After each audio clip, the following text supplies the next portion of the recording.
আগামী ৭ ফেব্রুয়ারি মাঠে গড়াবে টি-20 বিশ্বকাপের ১০ম আসর। বৈশ্বিক এই প্রতিযোগিতায় বাংলাদেশের মূল উদ্বেগের বিষয় উল্লেখ করে ভারতের পরিবর্তে শ্রীলঙ্কায় ম্যাচ খেলতে চায় বিসিবি। শেষ পর্যন্ত শান্ত লিটনরা যদি সত্যিই বিশ্বকাপে অংশ না নেন, তাহলে বিশ্ব আসরে খেলার সুযোগ পেতে পারে অন্য কোনো দেশ। আইসিসি থেকে যে চিঠিটা পেয়েছি, সেই চিঠিতে পড়ে আমাদের কাছে মনে হয়েছে ভারতে যে প্রচণ্ড একটা নিরাপত্তা ইস্যু তৈরি হয়েছে বাংলাদেশের ক্রিকেটারদের জন্য, সেটা তারা রিয়ালাইজ করতে সক্ষম হয় নাই। আমাদের ক্রিকেটারদের নিরাপত্তা, বাংলাদেশের নিরাপত্তা, বাংলাদেশের মর্যাদা, এটার প্রশ্নে আমরা কোনো আপোষ করব না। আমাদের জাতির অবমাননার বিনিময়ে আমাদের ক্রিকেটার এবং আমাদের দর্শক, আমাদের সাংবাদিক, তাদের নিরাপত্তার বিনিময়ে, দেশের মর্যাদার বিনিময়ে আমরা বিশ্বকাপ ক্রিকেট খেলতে চাই না।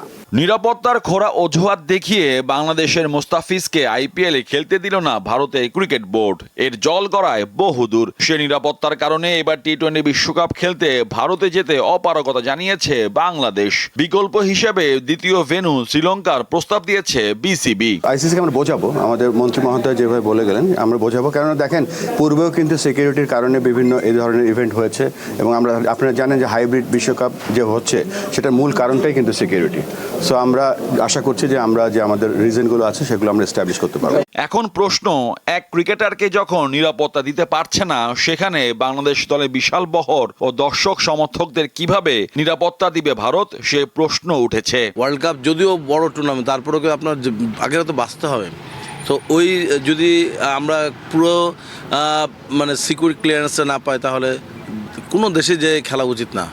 খেললাম না একটা ওয়ার্ল্ড কাপ, কি হবে এমন? শেষ পর্যন্ত বাংলাদেশের বিশ্বকাপে অংশগ্রহণ যদি বাধা হয়ে দাঁড়ায় ভারত, সেক্ষেত্রে কি হবে? বাংলাদেশকে বাতিল করা হলে অন্য একটি দেশকে বিশ্বকাপে খেলার সুযোগ দেওয়া হবে। সবচেয়ে বেশি আলোচনায় রয়েছে আইসিসির সহযোগী দেশ স্কটল্যান্ড। 2009 টি-20 বিশ্বকাপে জিম্বাবুয়ে সরে দাঁড়ালে স্কটিশরা তাদের জায়গা নিয়েছিল। পৃথিবীতে অনেক কিছু ডায়লগের মাধ্যমে কিন্তু সমাধান করা যায়। বাংলাদেশ ক্রিকেটের ভবিষ্যৎ চিন্তা করতে হবে, চিন্তা করে সিদ্ধান্তটা নেওয়া উচিত। এই পুরো পরিস্থিতি আসলে আইসিসির শাসন ব্যবস্থার বড় পরীক্ষা। একদিকে খেলোয়াড়দের নিরাপত্তা, অন্যদিকে আয়োজক দেশে দায়বদ্ধতা, আর তৃতীয়ত ভবিষ্যতে নজির। একবার যদি কোনো দল সূচি ঘোষণার পর ভেন্যু নিয়ে অনড় অবস্থান নেয়, ভবিষ্যতে অন্য দলগুলো একই পথ নিতে পারে। তাই নিশ্চিতভাবেই বলা যায়, এই সংকট বিশ্বকাপের আগে আন্তর্জাতিক ক্রিকেটকে এক অস্বস্তিকর বাস্তবতার মুখোমুখি করে দিয়েছে। মোহাম্মদ হাসিব, দীপ্ত স্পোর্টস, ঢাকা।